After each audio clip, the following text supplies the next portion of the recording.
spørgsmål, vi skal stille dig. Det er ikke. Det er bare... Alt for tæt på, alt for tæt på. Jeg ved det godt, men det gør ikke. Din tro siger jeg ikke. Vi skal bare give dig et interview, må vi det? Vi give dig et interview? Ja. Okay, du må godt give mig et interview.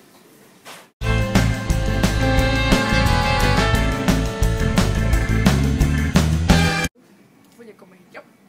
Symbol på renhed. En muslimsk kvinde eller pige uden tørklæder og uden ære. Det er også derfor, vi ikke spiser svin, fordi det er et urent dyr.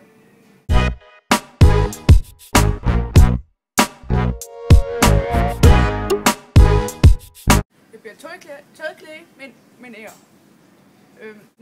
En muslimsk kvinde ikke bærer tørklæde, betragtes hun som luder. Og det har jeg ikke lyst til, for det er jeg jo ikke. Jeg er jo ikke nogen luder, vel? Nej.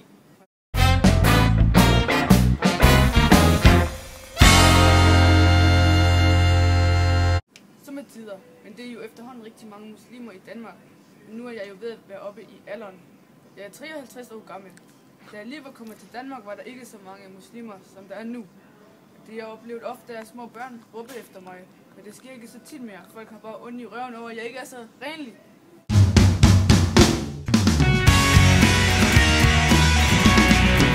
Jeg synes, at danskerne de viser alt for meget hud. Alt for klamt.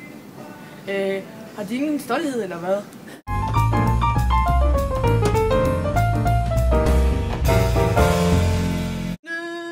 Min datter går ikke med tørklæde, eller jo, det gjorde hun. Jo indtil hun var 18 år.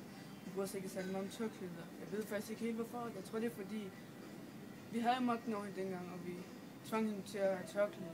Men da hun blev 18, så smed hun tørklæde. Det er jo hendes valg, og jeg elsker hendes start. Mine 2 andre døtre er lige så religiøse som jeg, og de er begge 2 knap 30. Og har både mand og børn. Dem er jeg meget stolt af.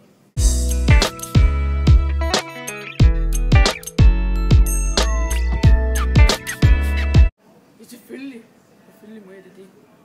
Men det er på et mærkeligt spørgsmål. Nu kan det sige, at jeg viser noget af mit ansigt nu. Ellers kan jeg jo ikke se noget. Jeg må vise mit ansigt, og jeg må vise mine hænder. Men alle andre steder skal jeg dækkes til. Tak skal du have. Det var så lidt. Må jeg få mine chips nu? Nu bliver det sendt.